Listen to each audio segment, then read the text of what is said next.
All right, all right.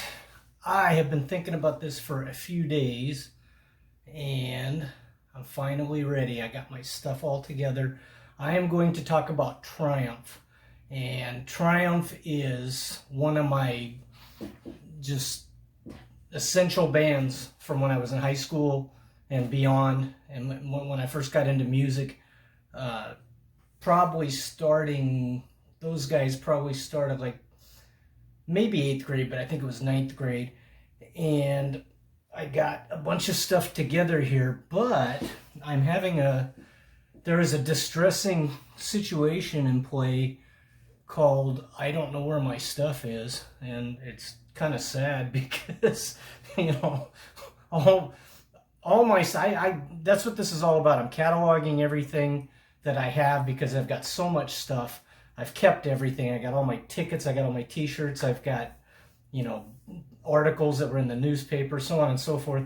And I'm trying to pull this stuff all together. And if you knew me over the years, I was always, I always carried all my cassettes with me. I had them in my car in like 60 cassette cases. I had like 5 of them in there because I had all my cassettes with me at all time. And they were always in alphabetical order. And if I bought a new cassette, I would go all the way to the end and move ZZ Top and Yes and Zebra, and I'd move those guys all down until I got over to, you know, Pink Floyd. I'd be in the Peas or whatever I just bought. And I still have those. I have all those cassette cases out in the garage, and they're out there. And you open them up, and there's a whole bunch missing. Like, there's more missing than they really are. Well, where are they? Where did they go? I don't remember the last dying days of when I played cassettes, and then I switched over to CD.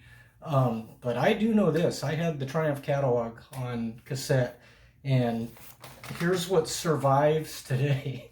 I've got Thunder 7. I've got, oh, okay, I got Surveillance, and it is in there. And I've got the Allied Forces cassette and no idea where the case is. And like I said, that's bizarre because I kept everything all cataloged. And so it appears I found another container out there that almost takes 2 guys to carry it. It's a great big container, and all it had in it was cassettes. And you could kind of see the bottom row was like Van Halen and those guys. So I think that was where my Into the Alphabet stuff went. But then I had just this mess of stuff on top of it. Cassettes without a case broken in half. All this stuff. I had one cassette where the tape was broken and came out like 1.5 feet, and that's the good old days. But anyway, so I don't have much of my cassette history with Triumph. But what I'm gonna do, I got a few CDs here. I'm going to go through the records, the order I went through them as I was coming up and getting into them and the concerts I went to. I heard Lay It on the Line on the local rock radio station when they used to do like every Tuesday night or Wednesday night, they did the top 30 of the week, by request. And I really liked the song Lay It on the Line, knew the band was Triumph. Rooted for it to make it up to the top and all that. And it was a, strange period, strange radio station. It would be, it would come in behind, the Flying Lizards, I Want Money, or, Sniffing the Tears, whatever. The radio station didn't just play like the hard and heavy stuff. So anyway, really liked that song. Didn't get the record at the time or the cassette. And then that, of course, Lay It on the Line is on the Just a Game record, which is their second record. I'm going to talk about that in a second. But anyway, they came out with Progressions of Power. I knew nothing about it. But then when Allied Forces came out, okay, I'm in this, all day, every day now. And I love the Allied Forces record. And, this is where Triumph is such an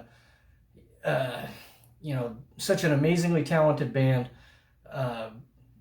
They do the bangers. They got Rock and Roll Machine, When the Lights Go Down, stuff like that. But then they've also got there's the good guys aspect to them. They're, Hold On to Your Dreams, Fight the Good Fight, The Magic Power, uh, that kind of stuff. And so, Allied Forces to me was like a pretty, perfect record. These guys are amazing. And that's kind of where I got that, and I've got Lay It on the Line. This is a really, talented band, and I'm going to get all their records from now on.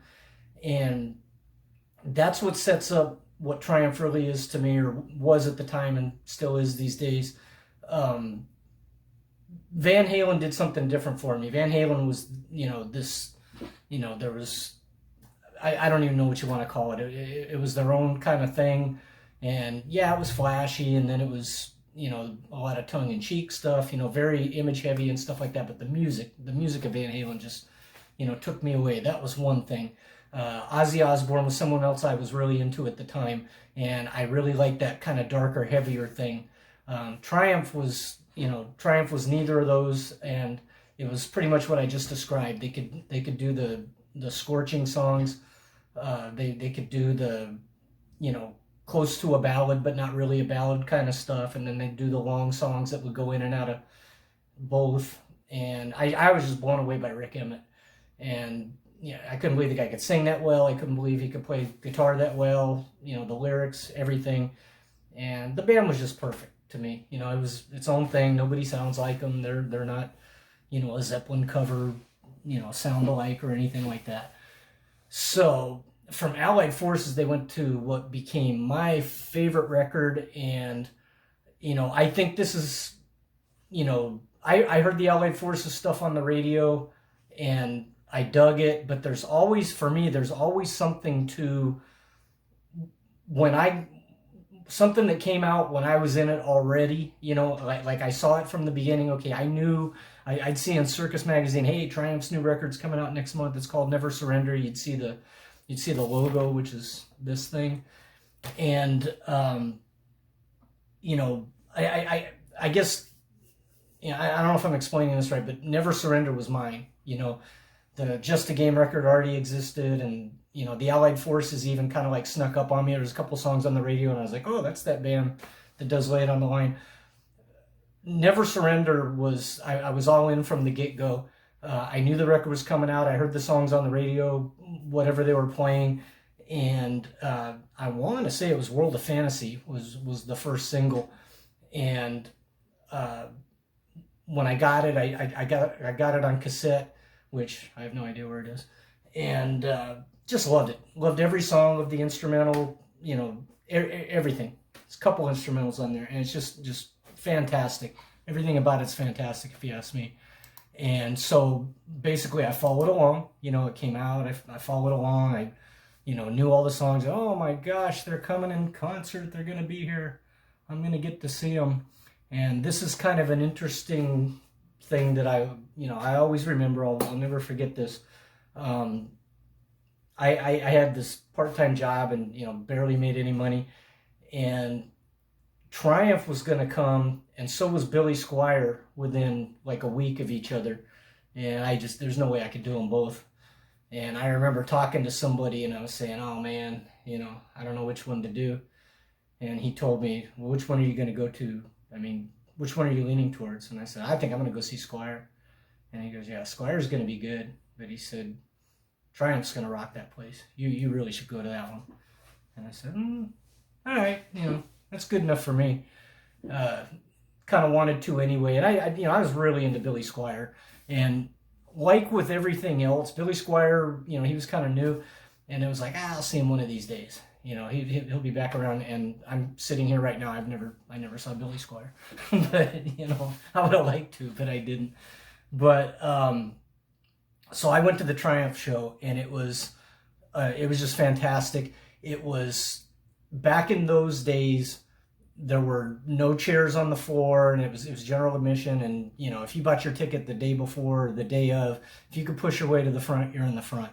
And the arena that they had here that they did concerts, it was kind of small, and so there really weren't any bad seats. But I had never been all the way up at the front, like that before. So this one, I get up there. There's an opening band called Taxi. They're I think they might have been from Canada too. They had a minor hit. Uh, I don't know how to tell her I'm leaving or something like that.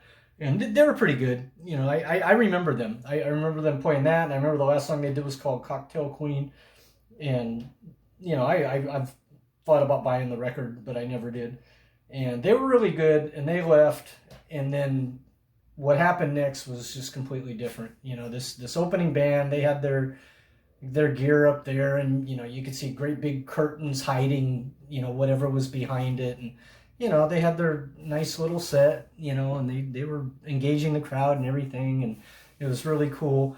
But then this is something, I don't know if everybody else saw this. I remember talking about this with one guy when I was in the military, you know, and I probably have more conversations about it. But when I used to go to shows, it seemed like you know, because of like the optical trick of the stage setup and everything, it seemed like the headliners were not just, you know, hey, they're a bigger band, they have a bigger stage, they got more gear, but it seemed like they're physically bigger and everything. You know, I don't know if I'm explaining that right, but I mean, the contrast between, you know, Van Halen was famous for taking some nobody opening band, and you see them, and then they go away, and then Van Halen comes out, and oh my goodness, it's spectacular.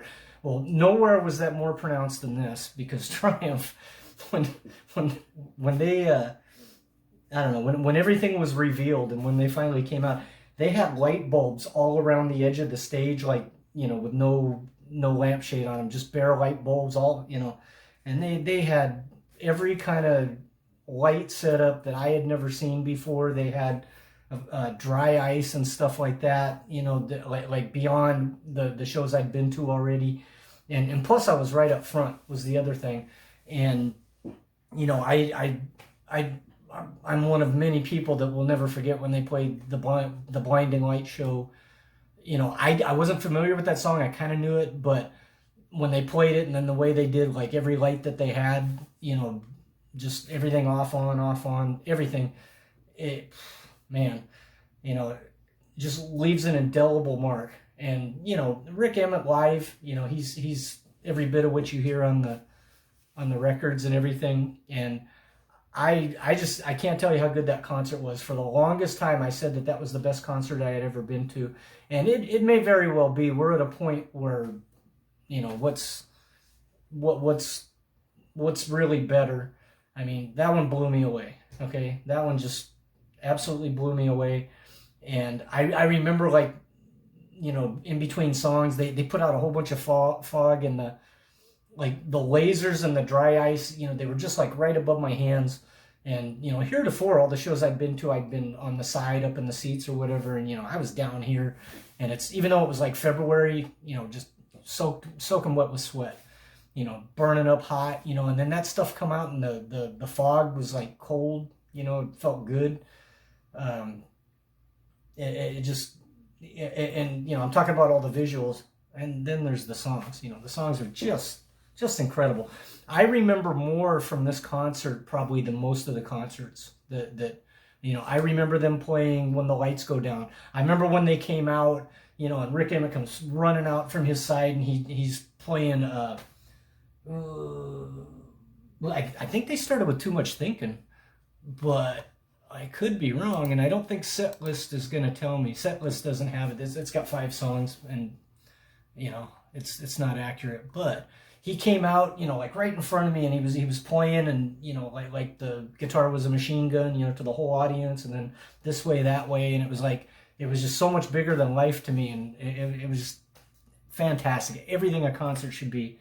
You know, you pay your money, and, you know, you're down there in the trenches, or even if you're back in the back or up on the sides, everybody got Triumph in your face, big, spectacular.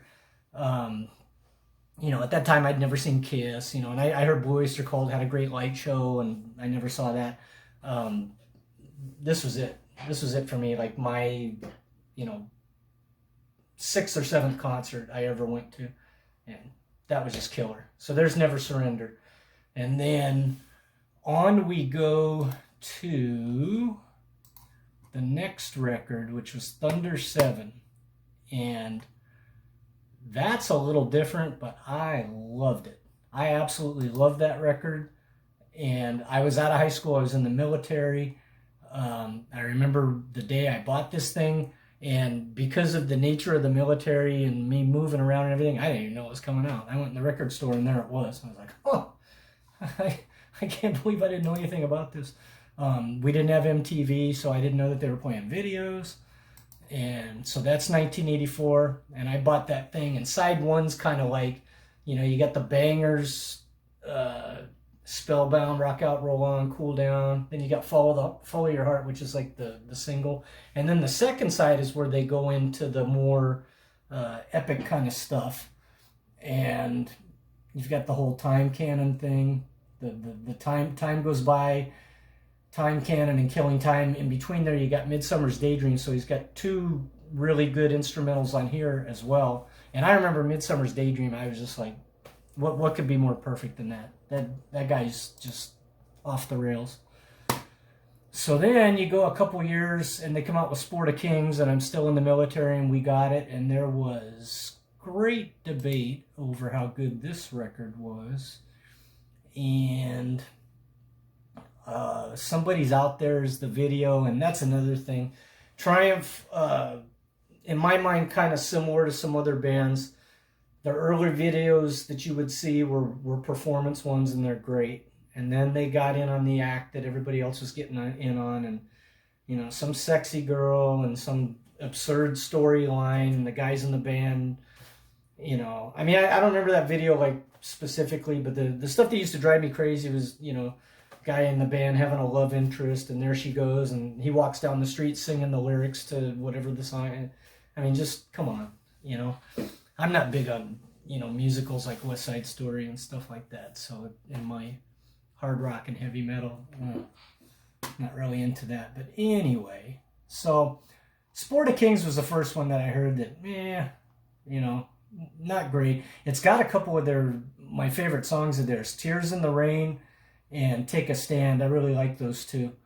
But I'm looking at the track list right now, and there's a couple of them I don't even remember.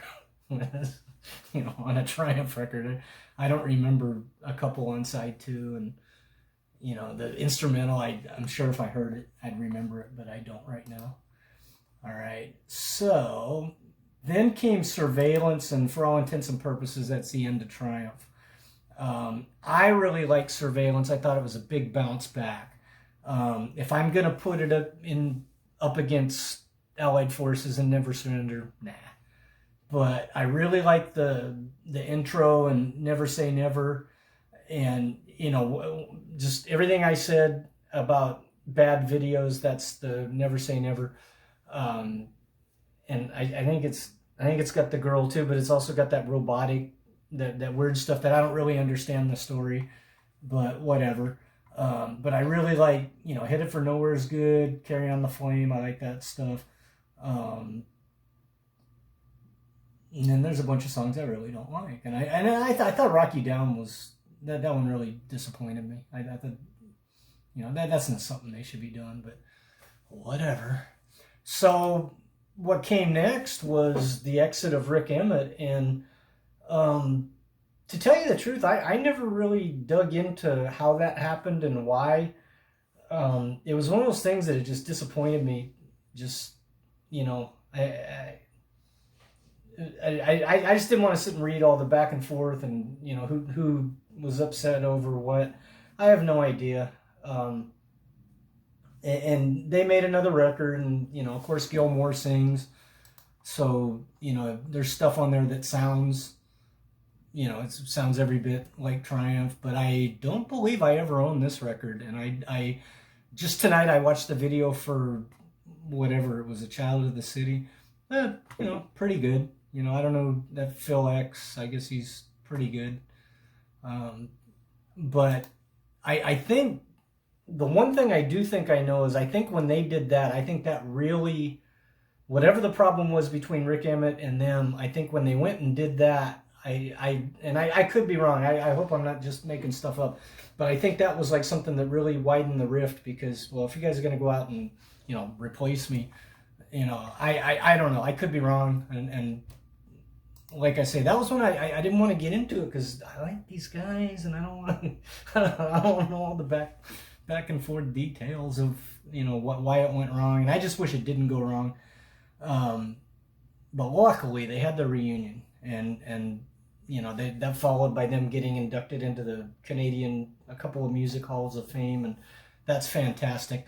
I did see Triumph one other time, and it was on the Sport of Kings tour in San Diego, and I'm pretty sure Black and Blue opened for them, which, you know, take it or leave it.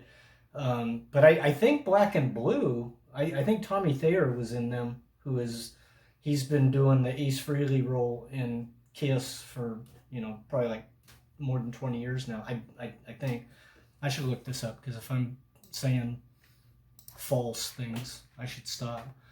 But anyway, that Black and Blue, high energy band, I remember them. I didn't have any of their records. I remember they had a record that was, when you went in the record store, it was very prominent anywhere. You couldn't, yeah, he was in Black and Blue. Okay. I'm not just jabbering. So, they were a good band that just barely, you know, almost made it, but didn't, kind of like Helix or somebody like that. not quite as big as YNT. You know, YNT, in my mind, they made it. They did well. Black and Blue came up just short. But then Triumph, you know, came out, and even though the Sport of Kings wasn't really up to my standards, the show was fantastic, you know, and they were just really good. And they did a lot of the stuff that, you know, I had seen already live. And in the interim, you know, I filled in. I went and got I got what in my mind is like the first Triumph record, is called Rock and Roll Machine, and I love that. That's really raw, and you know, a lot of really good stuff on there.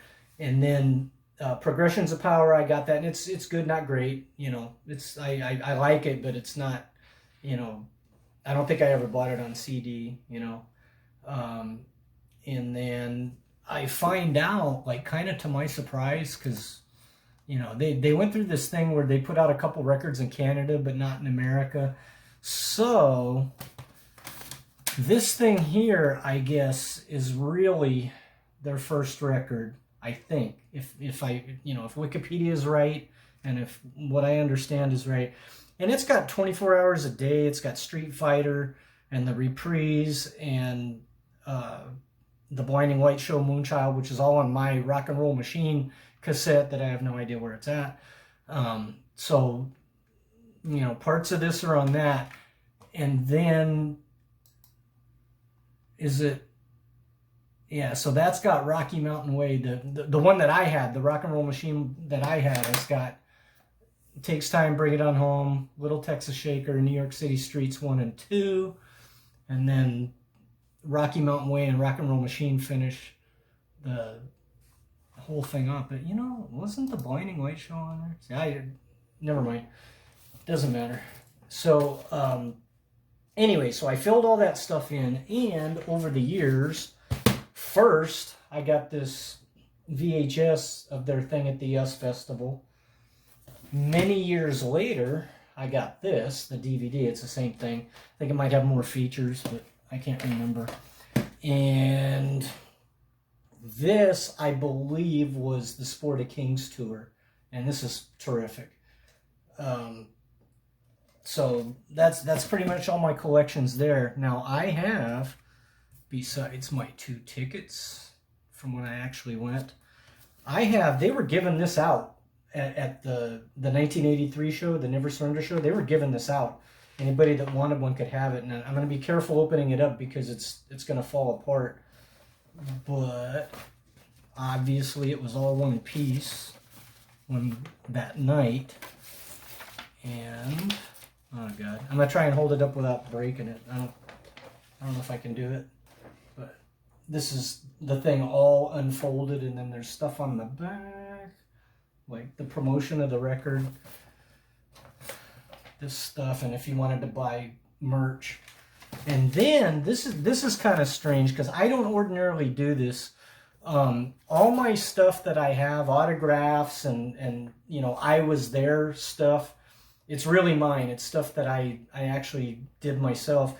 I bought this on eBay one night, and I don't know if alcohol was involved or what, but I saw this on eBay, and it's like the tour program. Like this thing was handed out for free. This was like for sale with the t-shirts and everything, and I didn't get it. And one night I saw this, and the guy said, it's not in the greatest shape, and it's not. And I think he ordered something. He cut out the order form and mailed it in, which is cool. But his ticket's in here as well. He's got his ticket to where he saw, where was he? Dayton Arena and Exhibit Center, Dayton, Ohio. And it's May 21, 1983, so just a few weeks after I saw him. And, there's all the cities they went to on the tour, and it was cool, Now, where my Never Surrender shirt is, I have no idea, and that the saga continues with where's my stuff. I went digging through, I've got, like, the t-shirts that I wear all the time are in my closet. The ones I've archived, I got a great big container in the garage with all my rock and roll stuff that I've kind of consolidated. And then I've got this other, like one of my drawers in my dresser. It's all my like really old ones, like those original ones that don't fit me anymore. Because, I think I used to buy a small back in those days, and obviously that's not what I wear today. And my son was wearing them, some of them. So some of them aren't in there, and we're not exactly sure where they went. And I know for a fact I did have one from the 87 show, the Sport of King show, and it was a cool one. I liked it. It was a baseball jersey, but it was just so small, and my son wore it, and I don't know if he has it somewhere. But anyway, my Never Surrender was, even though I couldn't wear it today, I'd love to have it because it's one of the best shirts of any concert shirt. Like, it was like a shirt that you bought it, it was like a baseball jersey. It was that same rock design and all that, but it was like if you bought it at Macy's or something like that. It was like nice and thick. You weren't going to wash it, 20 times and you can't read the logo anymore. It was really cool. Had the Never Surrender on the front. It was gray with dark sleeves. And on the back it said Never Surrender Tour and had all the cities. I love that shirt. And I have no idea what I did with it, because a lot of the ones I don't have, I know why I don't have them. I traded my Ozzy Osbourne Diary of a Madman shirt. I traded it to a guy for some shirt that said like Party Time or something like that. I have no idea why it would do that. And then I've got other shirts that, I tore the sleeves off because I'm such a big tough guy, I guess. I wore some shirts to work, like when I worked outside. They're all filthy and ruined, just absolutely ruined. Some really good shirts, but I don't know what I was thinking. I knew enough to keep all these things, but some of them I didn't care for very well. And I wish I had that one, but I do not. So anyway, wrapping it up here, I love Triumph. Weird thing about them, and it's not just them, I have maybe over the last 10 years, I've gotten so into the heavy stuff.